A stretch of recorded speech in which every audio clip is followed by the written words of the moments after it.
شیخ عبدالعزیز رحمہ اللہ اپنے حالات میں لکھتے ہیں کہ ایک دن میں بیٹھا تھا، مطالعہ کر رہا تھا، تو جناب والا 3-4 دن سے فاقہ تھا، 3-4 دن سے فاقہ تھا، اور میں بیٹھا مطالعہ کر رہا تھا تو ایک سوراخ سے ایک چوہا نکلا اور باہر آیا، اور باہر جناب والا ادھر ادھر گھوم کر پھر اسی سوراخ میں چلا گیا، تو پھر آیا، پھر گھوم کر پھر چلا گیا۔ تو میں نے یہ سمجھا، حضرت شاہ عبدالعزیز رحمہ اللہ فرماتے ہیں میں نے یہ سوچا کہ یہ بھوکا ہوگا، کیونکہ اپنے اوپر قیاس کیا کہ بھئی میں اتنے دنوں سے فاقے سے ہوں تو جناب یہ بھی بھوکا ہوگا۔ تو ادھر ادھر گھر میں دیکھا تو ایک مکی کا دانہ ملا، مکی کا ایک دانہ ملا، تو وہ دانہ لا کر وہاں سوراخ کے سامنے رکھ دیا۔ وہاں جب رکھ دیا تو جناب بیٹھے ہیں اپنے مطالعے میں مصروف ہیں، تو وہ چوہا جو ہے پھر سوراخ سے نکلا، اس دانے کے ارد گرد پھرا اور اندر چلا گیا۔ تو جناب 2 دفعہ آیا پھر چلا گیا۔ تو شاہ عبدالعزیز رحمہ اللہ فرماتے ہیں کہ میں نے سوچا کہ شاید یہ ایک پلیٹ میں رکھ دوں تو یہ جناب والا کھا لے، یہ اس طرح کا منتظر ہو، تو میں نے وہ دانہ اٹھا کر پلیٹ کے اندر رکھ دیا، اندر چکر لگا کر اندر گیا، اندر چلا گیا۔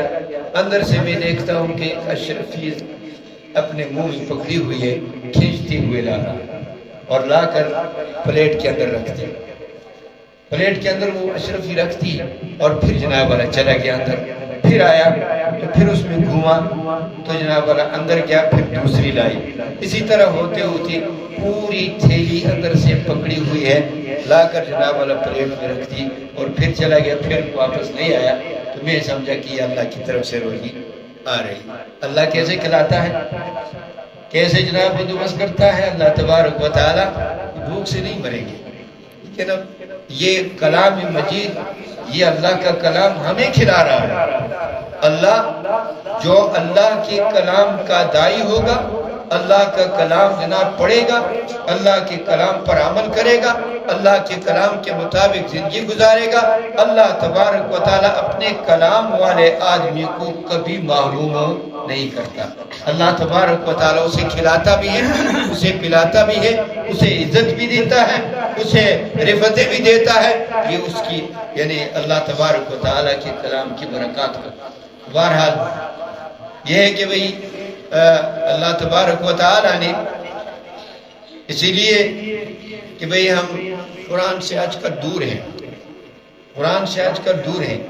یہ عظیم ترین کتاب ہے لیکن مظلوم ترین کتاب ہے، عظیم ترین بھی ہے اور مظلوم ترین بھی۔ مظلوم اس لیے آپ سوچیں کہ بھئی مظلوم کیسے، اس لیے کہ ہم قرآن کو لا کر گھر میں رکھ دیتے ہیں، دروازے کے اوپر رکھ دیتے ہیں اور اس کے نیچے سے آتے جاتے اور کہتے ہیں برکت کے لیے۔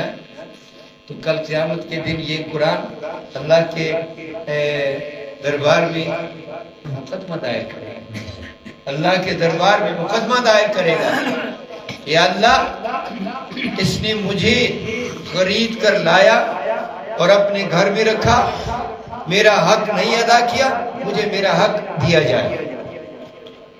تو جب عدالت اللہ کی ہوگی، یہ پاکستانی عدالت نہیں ہوگی، عدالت اللہ کی ہوگی اور انصاف بھی اللہ دیں گے، اللہ تبارک و تعالیٰ فیصلہ فرمائیں گے، تو پھر جناب جو اللہ کا فیصلہ ہوگا وہ برحق فیصلہ ہوگا، پھر کہاں جائیں گے؟ جب کلام اللہ کا کلام اس آدمی کے خلاف مقدمہ دائر کر دے تو پھر کہاں جائیں گے؟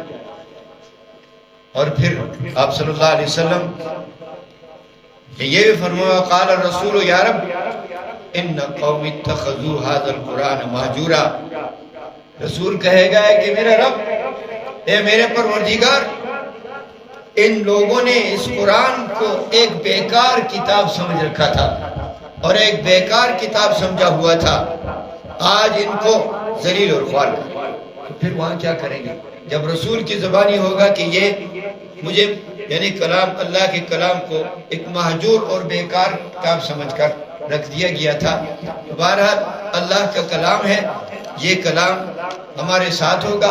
آج اگر ایک بچہ حافظ قرآن ہے تو کل جناب اگر والدین دنیا سے چلے جاتے ہیں تو جناب والا وہ کلام مجید پڑھ کر ان کے لیے دعا کرے گا کہ نہیں کرے گا؟ وہ دعا قبول ہوگی کہ نہیں؟ ایک واقعہ آتا ہے کہ ایک بچے کا والد فوت ہو گیا تو ان کے پاس کوئی نیکیاں نہیں تھی. مختصر کر کے بات نہیں کرتا تو جناب والا اس بچے کو مدرسے میں داخل کیا تو جب مدرسے میں داخل کیا اس نے بسم اللہ الرحمن الرحیم پڑھا. بسم اللہ الرحمن الرحیم کے پڑھنے سے اللہ تبارک و تعالی نے اس آدمی کو معاف کر دیا. یہ ہے کہ بھئی یہ اللہ کا کلام ہے، یہ ہمیں کامیابی کی طرف لے جا رہا ہے، لیکن ہم ناکامی کی طرف جا رہے ہیں. ہم کلام کی طرف اس کلام کو اپناتے نہیں، اس کلام پر عمل نہیں کرتے، اس کے مطابق زندگی نہیں گزارتے، اور اس کلام کو اپنے گھر کا یعنی ایک برکت والی کتاب نہیں بناتے، اس کی تلاوت نہیں کرتے، اس سے برکات نہیں حاصل کرتے، تو پھر یہ کلام مجید ہمارے خلاف چلے گا. کل قیامت کے دن ہم کیا جواب دیں گے؟ بہرحال یہ ہے کہ بھئی وقت کم ہے اور گلا بھی ٹھیک نہیں ہے. بہرحال یہ ہے کہ بھئی یہ دعوت دی تھی اپنے قاری صاحب نے، یہ قاری صاحب بھی الحمدللہ ہمارے پاس ہی کیا ہے، تو باقی بھی جناب والا بڑے بڑے حضرات جو تھے وہ گئے، اور اس طرح انہوں نے یہ جناب والا حفظ کروایا. بڑا جناب والا میں اس پر بڑا خوش ہوا ہوں کہ بھئی ایسے بچے جو ہم سے جاتے ہیں اور وہ اس طرح کلام مجید یعنی اللہ کے دین کی خدمت کرتے ہیں، انسان کو خوشی ہوتی ہے. اور اللہ تبارک و تعالیٰ ان کی زندگی میں اور برکت عطا فرمائے، اور ان کے محترم حضرات کی زندگی میں برکت عطا فرمائے کہ یہ انتظام کر رہے ہیں، اور یہ دین کی خدمت ہے، اور یہی دین ہے جو کل ہم قیامت کے دن انہی دین والوں کے ساتھ اٹھے. قرآن مجید میں دعا ہے تو بھئی کہ اللہ ہمیں نیک لوگوں کے ساتھ اٹھا، ہمیں نیک لوگوں کے ساتھ اٹھا. تو نیک لوگ کون ہیں؟ نیک لوگ کون ہیں؟ یہی علماء ہیں، یہی اتقیاء ہیں، یہی صلحاء ہیں، یہی متقی لوگ ہیں. ان کے زمرے میں ہم دعا بھی کرتے ہیں کہ یا اللہ ہمیں قیامت کے دن ان لوگوں کے ساتھ، نیک اور صالح لوگوں کے ساتھ اٹھا. تو جناب اگر ہم یہاں ان کی مخالفت کریں، ان کے ساتھ ضد رکھیں، ان کے ساتھ بخل کریں، اور مدارس کے ساتھ بخل رکھیں، مدارس کے ساتھ ضد کریں، جیسے کہ آج کل لگے ہوئے ہیں مدارس کے پیچھے، اور مدارس کے پیچھے جناب والا یعنی دن رات مدارس پہ چھاپے مارے جاتے ہیں کہ بھئی کیا ہو رہا ہے، اساتذہ کو تنگ کیا جاتا ہے، اور اسی طرح جناب والا طلباء کو تنگ کیا جاتا ہے. تو یہ منافقین کی ایک چال ہے جو یہ چل رہی ہے. لیکن الحمدللہ یہ دین کا کام چلتا رہے گا، یہ کسی کا محتاج نہیں دین. اگر ایک درخت کے نیچے سے اتنا بڑا مدرسہ بنا ہے تو جناب والا یہ اب تو بڑے بڑے ادارے ہیں، تو یہ کہ جناب والا الحمدللہ لاکھوں کے کروڑوں کے تعداد میں طلباء علماء بنتے ہیں، محدثین بنتے ہیں، مفتی بنتے ہیں، قراء بنتے ہیں. لہذا یہ مدارس یعنی بڑے دین کی خدمت کر رہے ہیں، اور ہم اگر دین کی خدمت نہیں کر سکتے تو جناب والا ہم ان کو برا بلا نہ کہیں. اور یہ ہے کہ بھئی ان علماء ان طلباء کی معاونت کریں، اور یہ معاونت ہمیں کل قیامت کے دن کام آئے گی.